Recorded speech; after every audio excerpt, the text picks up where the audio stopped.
जय हिंद दोस्तों। तो आज 200 वाट एम्पलीफायर की साउंड टेस्टिंग करेंगे दोस्तों।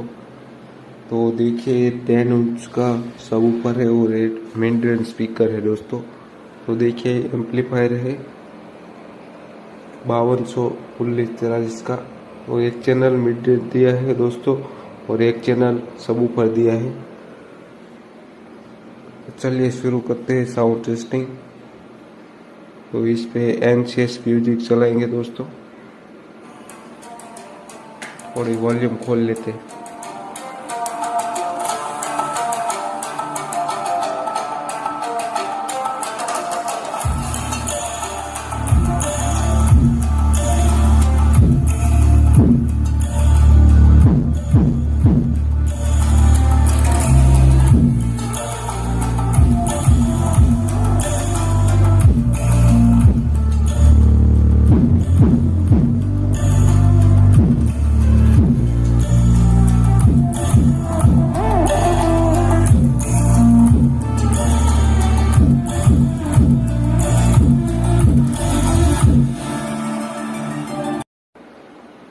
दोस्तों ज़बरदस्त आउटपुट है इसकी।